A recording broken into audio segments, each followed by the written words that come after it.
Hello and Happy New Year, and welcome to my brand new, shiny, as yet unnamed podcast. With any luck, I'll have a name for it by the time it's posted, but if it's not, then bear with me. Or I'd be really happy to take any suggestions for names that would be really helpful. So I guess I should tell you what the podcast will be about. I'll be talking to you about all things psychology, and we'll be specifically looking at news, current affairs, and topical stories from a psychological perspective. I really want to generate some discussion and get people thinking about what else might be going on underneath the headlines, because I think sometimes that gets missed in amidst all the drama. And what I'll also be aiming to do is trying to offer a deeper analysis of mental health and mental health issues, and to give listeners the opportunity to hear firsthand from people with different mental health diagnoses. So I'll be speaking to people with a number of experiences and hopefully really helping listeners to understand what the contributors' lived experiences day to day, because I think being informed helps us to be much more compassionate and effective citizens and friends, and I would love to be part of that if that's at all possible.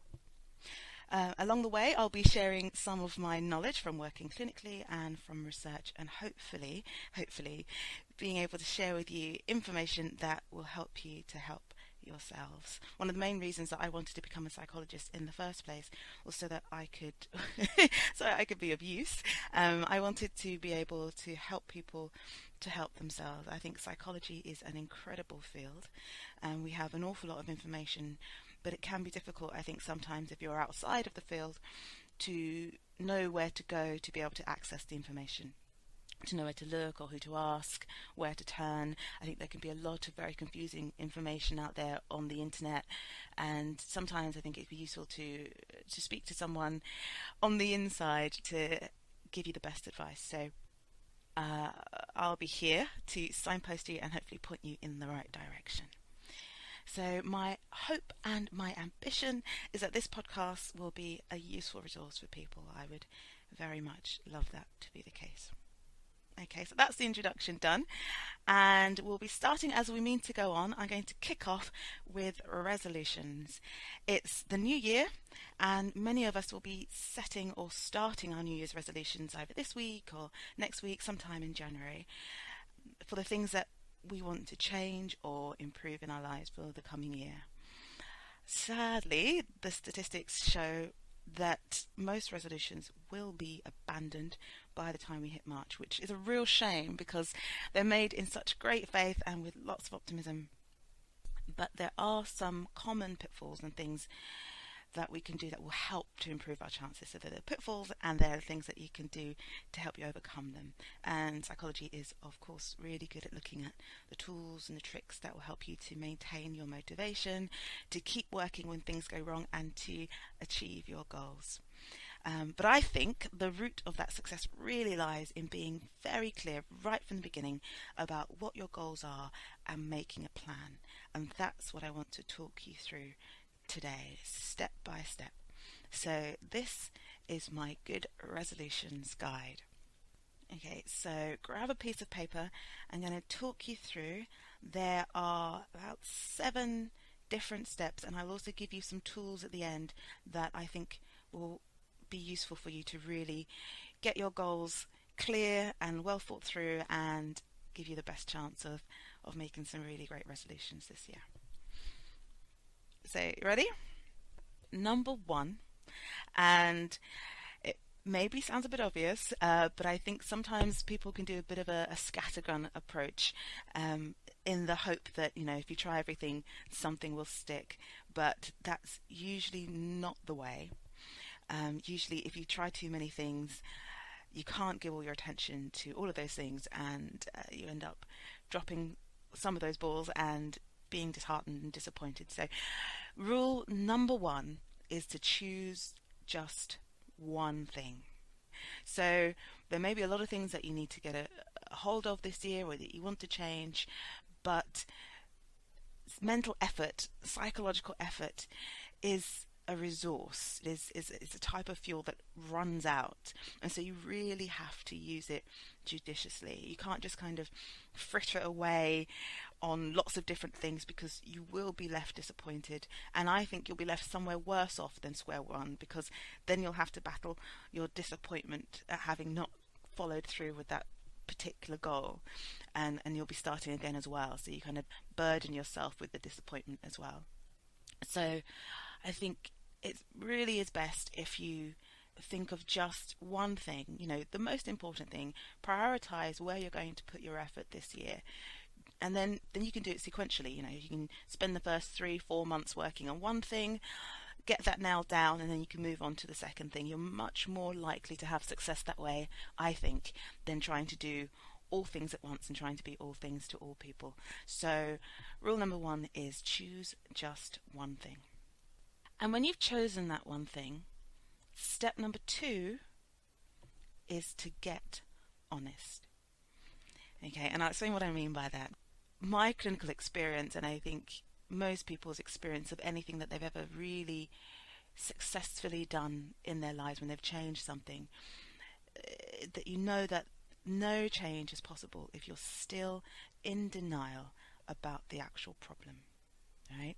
It's like, it's like trying to mop up a flood but not turning off the tap. You're just trying to fix a problem without knowing how it all started, where the cause, the root of the problem is, and you're just trying to clean up the mess afterwards. So I think you really have to look at the area of your life that you want to change and be very, very honest about the state that it's currently in and how you got there. And I don't want, or either of us, to underestimate the importance and the effort of this step, because I think really being honest with ourselves is incredibly difficult to do.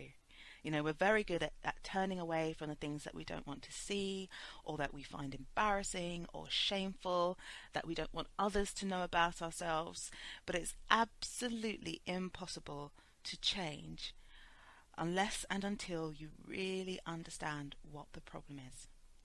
I promise it's no change built on that foundation is going to work. So set aside some time, I think a good hour, to really look at this area of your life and the things that you have done or are doing to have put yourself there. So if, for example, you are in unnecessary debt, this kind of, you don't know where that debt's come from, it's not from a big significant purchase or an emergency that occurred. If you're in unnecessary debt, then what are you spending your money on? Day to day, what are you spending money on that you don't necessarily need to be spending it on?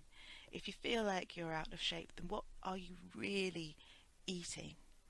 And this is why your nutritionist will ask you to do a diet plan, a food diary. They will want to really know, let's look at the facts, let's see what you're really eating. Don't just try to tell me from memory, because your memory will be distorted by the things that you don't want to see. Put it down on paper and see what's happening. How often are you exercising? Do you take the car more often than you ought to? So this is an exercise in honesty. It's not an exercise in shame. This isn't about you giving yourself a hard time about the things that you have or haven't done previously, or what you should or shouldn't be doing. It's, if at all possible, I would like you to be able to do this exercise without any kind of judgment at all.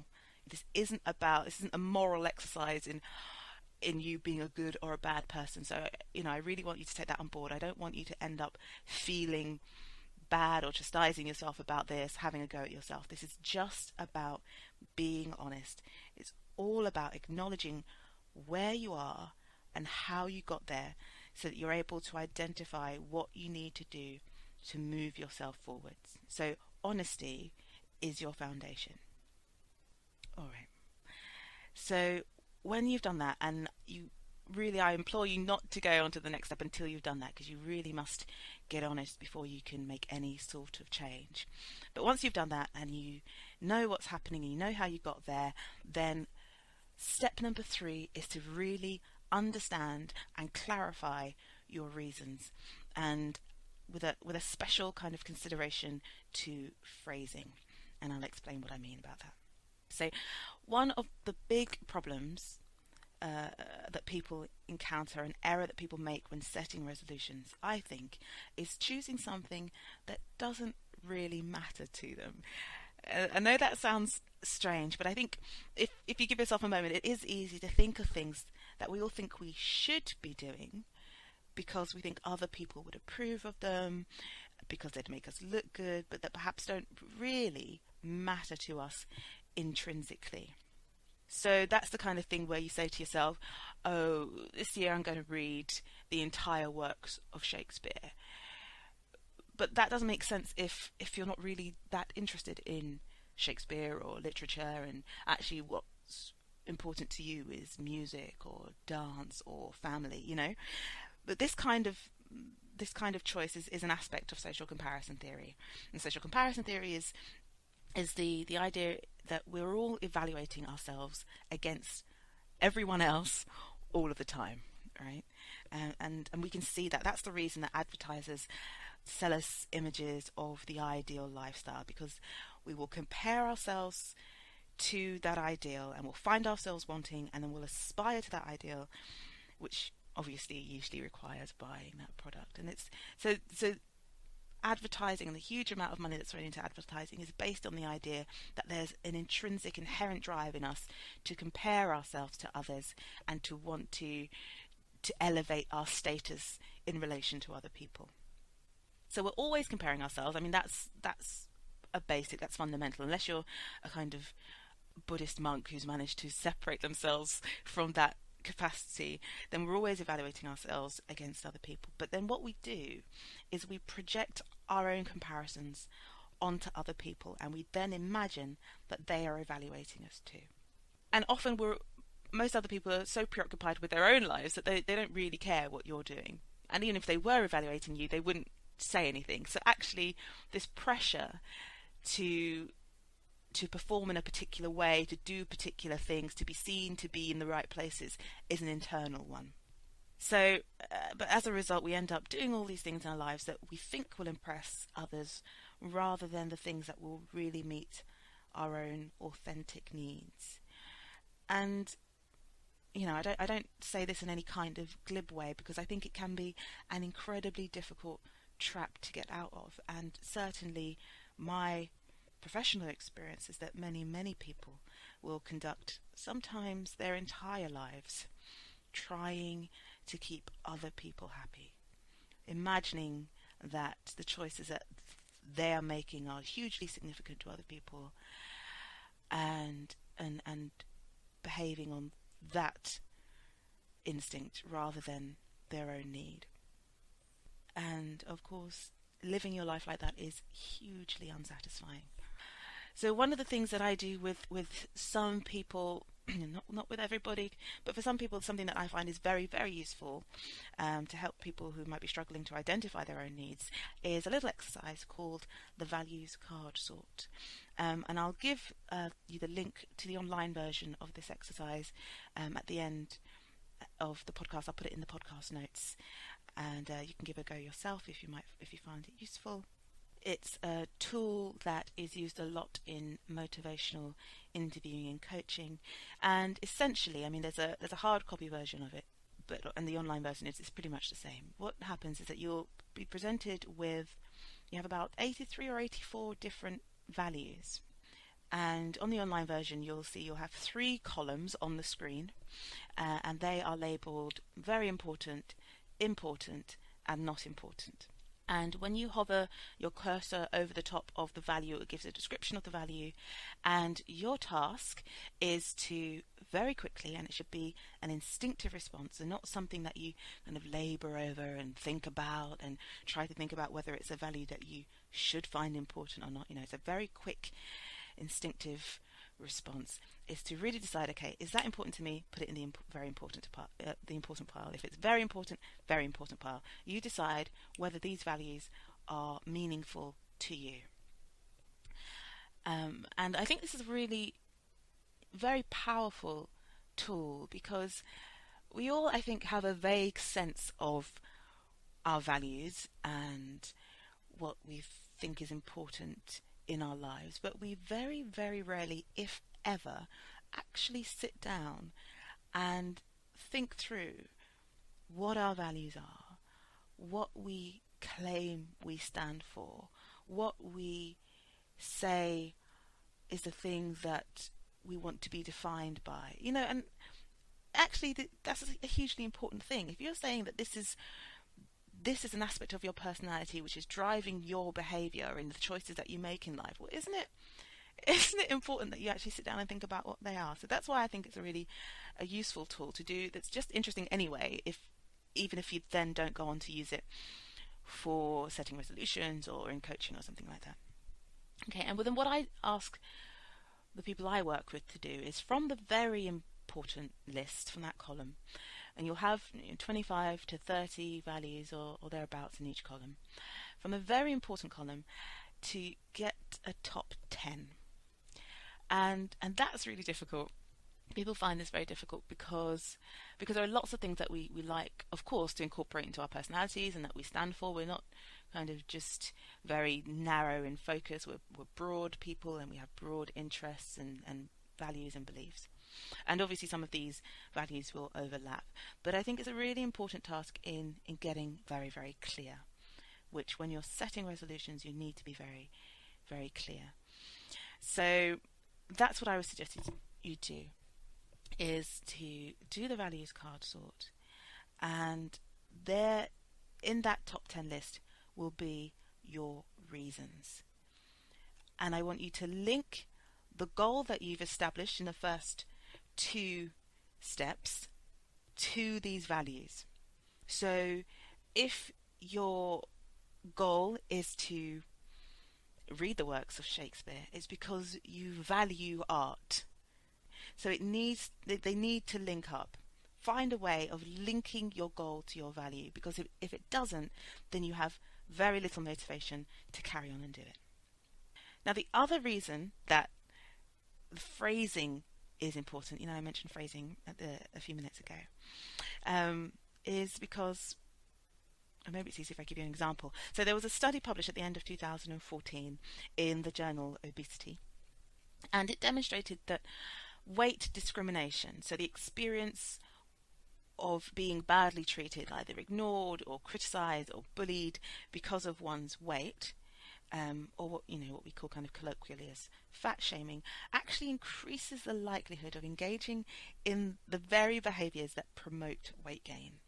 So there's this very kind of strange, but I think common belief that posing something negatively will be motivating. So you'll have people saying, oh, I hate my body, I hate the way I look, and that's why I have to go to the gym. That the motivation is something actually quite aggressive when you think about it. If you had someone walking around behind you all day saying, oh, you're horrible, you're stupid, you're giving you all these negative comments and criticisms, actually you wouldn't find it motivating, I don't think. You'd either get incredibly angry and punch them in the face, or you'd find it very, very depressing. So that kind of negative phrasing doesn't work. And so, there are lots of reasons in this particular obesity study. There are different mechanisms as to why that might happen, but it's certainly my clinical experience that we're not motivated by negativity. And your chances of success with any endeavour, I think, are greater if you're moving towards something good, rather than away from something bad. So it's about the decision that you want something, and that something is pulling you, then rather than being pushed away from something. So you are training to be something, not to not be something else. So that's what I mean about phrasing. So when you're setting your resolution, you really want to do it in such a way that you're talking about gains. You're talking about the things that you will get, that you will achieve, that you will be, that you want, rather than the things that you want to avoid, get away from, not be, or deny. Okay, so I think that's really important. So take real care in how you phrase your goal, because it will make a real difference to how motivated you are to keep going with it and to push towards achieving it. On a related note, step 4 or important note number 4 is that extremes are bad. So saying that you are never going to eat biscuits again just sets up a very rigid boundary, a kind of exclusion that will eventually be very hard to justify. You know, it might make sense now when you're kind of unhappy with where you are, but later on, as you are much more in the flow and you're in your stride with yourself, with your food, with your body, if that's what your resolution is, then that becomes much harder to justify, and it becomes just this kind of very rigid wall that you can't, that holds you in and that you begin to resent.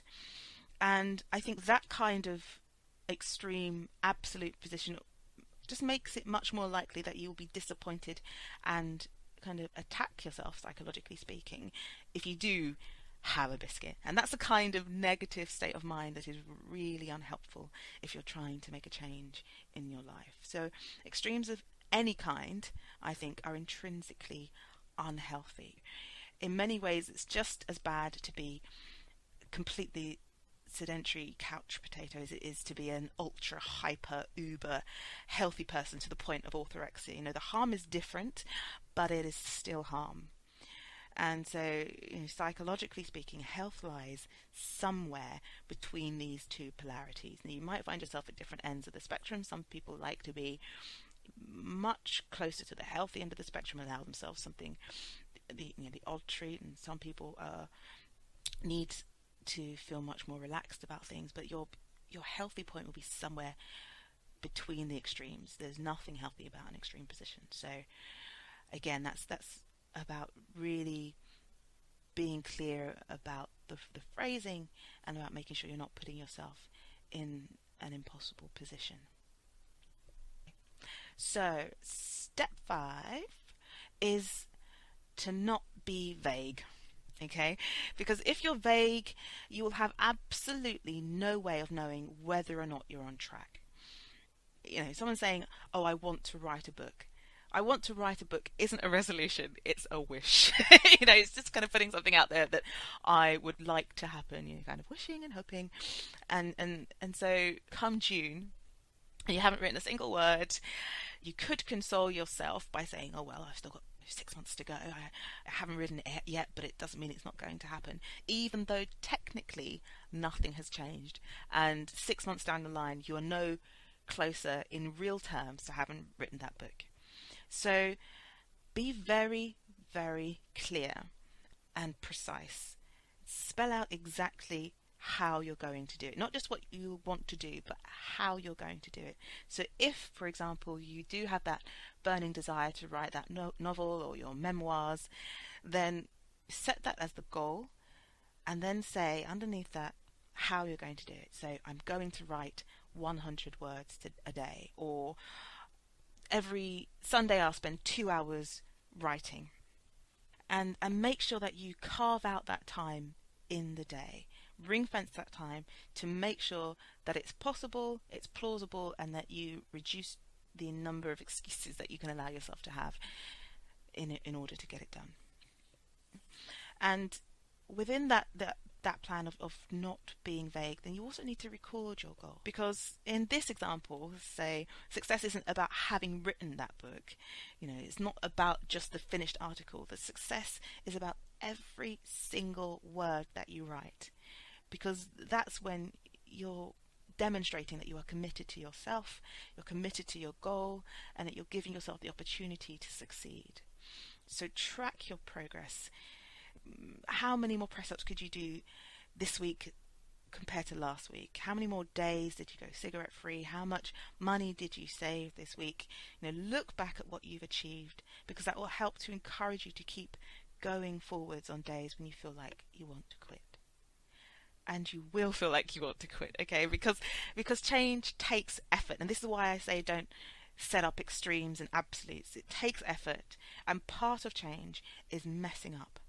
It's inevitable, and for that reason you need to factor it in.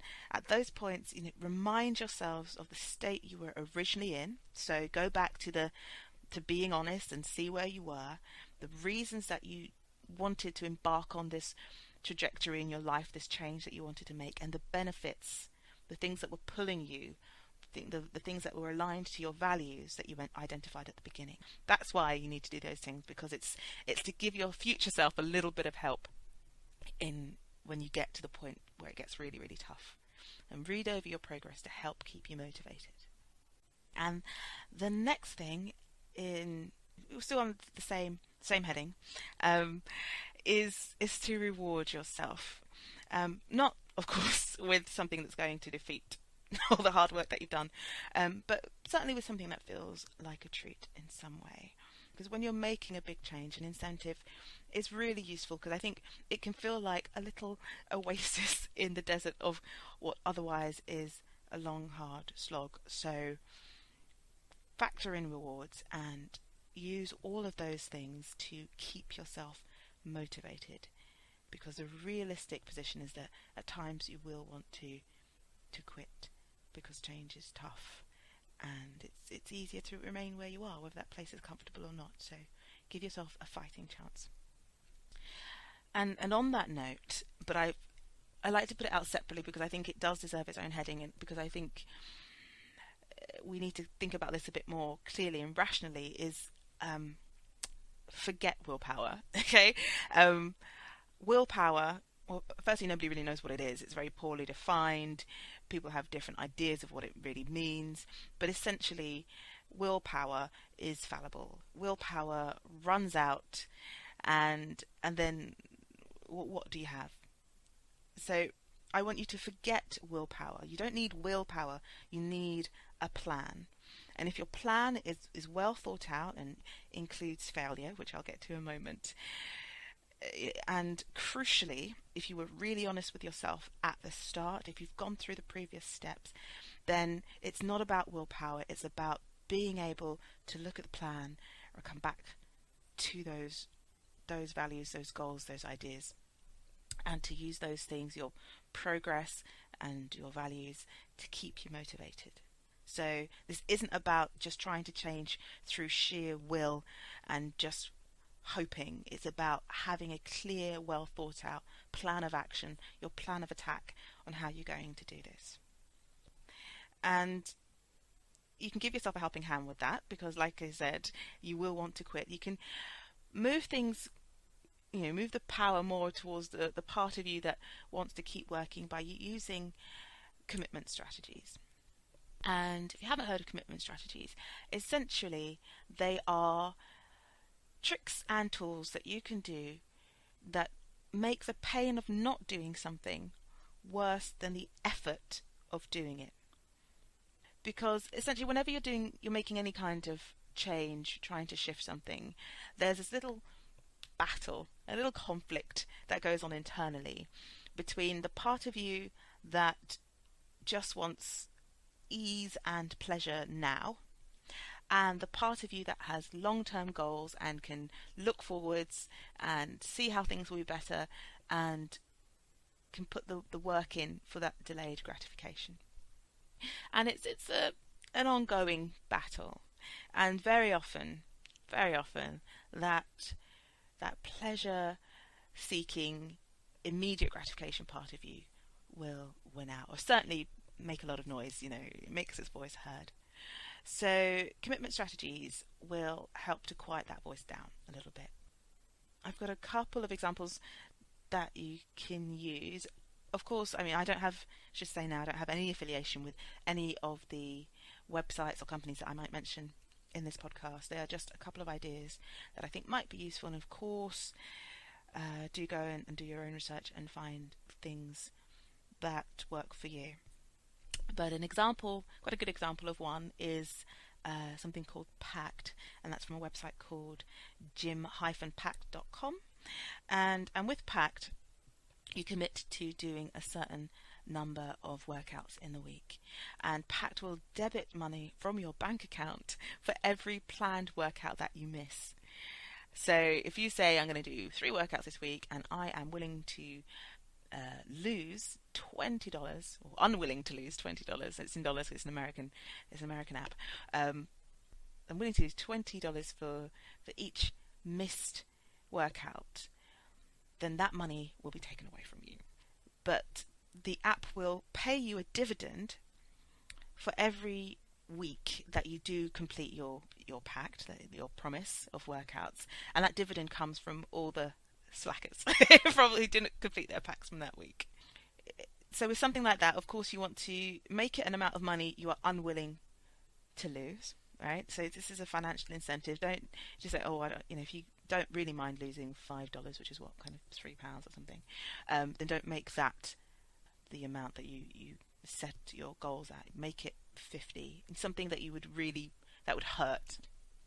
But I think they have really good success rates. I think over 95% of people do make their pact when they've committed to it. Another commitment strategy website is something called Stick. That's STICKK.com.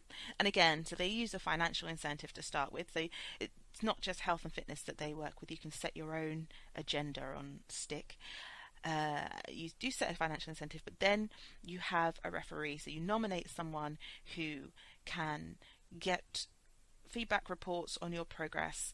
So you're making yourself accountable to somebody else. Somebody else is aware of something that you've said or promised to yourself, and that person can follow up on you and check in on you and see how you're doing.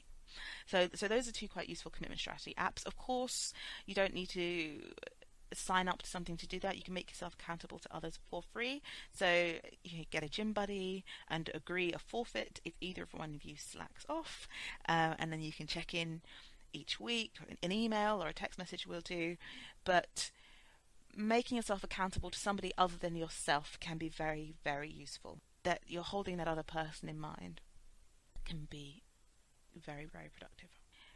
The next thing that I want you to do in your goal setting is to factor in failure.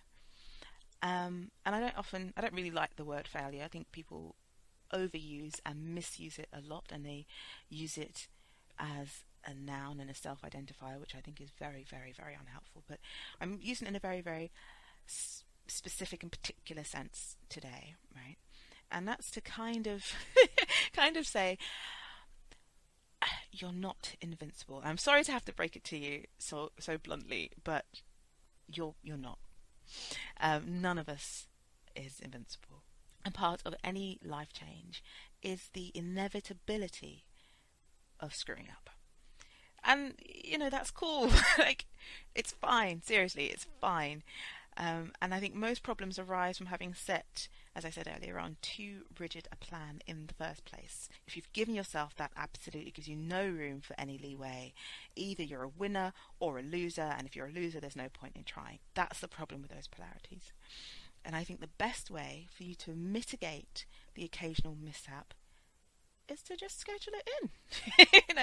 Put it in. So, for example, if you're looking to improve your eating, factor in a day off. Right? Give yourself a break. Cut yourself some slack. If you're writing that novel, tell yourself that you're going to write for 5 or 6 days a week, and give yourself a day just to stare at the ceiling one day a week. Knowing that you have that downtime scheduled in takes off the pressure of trying to get it right all the time. And for the more organized of you, actually, I do have some practical tools that can help with that kind of scheduling. And again, I think this is really part of being very, very honest and clear with yourself and taking yourself seriously. I think a big problem that people do have very often is that they don't take themselves very seriously. They'll be willing to put themselves out for other people in ways that they wouldn't think about putting themselves out for themselves, making the effort for themselves, taking their own needs into account. So, as well as the values card sort, which I think is very useful, there is another tool called an activity diary, or a daily activity schedule, and it's a tool that's used quite a lot in CBT, and most often in trying to help people to understand the way that their moods or their thinking shifts throughout the day, and helping to try to understand what might be triggering those shifts. But I think in this sense, it can be a very, very practical way of looking at where you're investing your time, and how you might be able to create space in your day to work towards your goals. Okay, so I'll give you the link. It's from a website called psychology.tools, but I'll give you the link in the notes, like I said. And with the activity diary, what I suggest you do, this is what I suggest to the people that I work with when I use this tool, is that you print out 2 copies. So it's literally a spreadsheet with the days of the week across the top and the hours of the day down on the y-axis. And throughout the day, you're tracking your activities. So 7 till 8 o'clock, wake up, shower, have breakfast. 8 till 9, traveling to work. 9, getting into work, setting up your computer. 9:30, start work. So you go all the way through the day, right to the end of the day. Getting home, eating dinner, watching TV, going to bed, all of that stuff, and you schedule it on this sheet. So what I suggest is you print 2 copies, and on the first copy you do your day as it is, and go through each day until you get your full week. And when you do that, then I think you can really see where you're spending your time and, importantly, where you're wasting your time. So you can see, okay, that if you watch TV for 2.5 hours every evening, which I think is pretty close to the average, I think 2.5 to 3 hours of TV watching is what most people are doing, then is there space there for you to reallocate some of that time towards writing those 100 words, or taking the dog for a walk, or calling a friend because you're rubbish at keeping in touch with people and what you want to do is improve your relationships? But that's hard to do unless you can see it very clearly, and that's why it's important to try and get it down onto paper. So that's what I suggest you do with the first printout. And with the second one, you essentially create yourself a timetable. So at this point the areas of your day that are fixed. So you have to be at work between this time and this time. You have to pick up the kids at this time and be back for this time. You have to go and visit a relative at this time. And then, but there will be spaces, right? There will be little pockets of time when you can sit down and allocate that time towards your goal. And when you've done that, when you got it down on paper and you can see it, then actually I don't have the time is an excuse that you're unable to use, because you've allocated the time. You've made an appointment with yourself, essentially, that you have to keep. All right, so that's, I'll give you the link to the activity diary. I think that's really, really useful. And the other thing that I think can be quite good, and maybe I should have put this in under commitment strategies, but it certainly is quite a nice way of keeping yourself motivated, is to send a letter to yourself in the future. Okay, so I'm not going crazy, don't worry. There's a website called futureme.org where you can send yourself an email in a scheduled time in the future. So let's say that in the past you have attempted to quit smoking, and you know that consistently you can last 6 weeks or 4 months before something happens and you get the urge to have a cigarette. What you can do with Future Me is to schedule an email for that time. So you can schedule an email for 6 weeks' time where you can say what you like. Well done for getting this far, and I know you're probably feeling like you want to quit right now, but I'm so proud of you for having done so well, or whatever you want to do. You can schedule it for any time, schedule it for a birthday in 4 years' time. But I think it can be really useful. It's almost giving yourself a pep talk, and it's again a way of looking back at how far you've come. Okay, so I'll drop the link for Future Me in there as well. It's futureme.org. And that's it, really. So those are my steps and my tools. I really hope you found that useful. This is the Good Resolutions Guide, right from honesty to achievement. I would love to know how you get on with that, whether you try out the steps, whether you do the values exercise or the activity diary. It'd be really fascinating to hear how you got on with those. I feel like I've been talking for ages. Sorry. Thank you so much for listening. I have found this one a bit nerve-wracking, a bit hot. Hopefully I'll get better at these. I'll mumble a bit less and trip over my words a little bit less.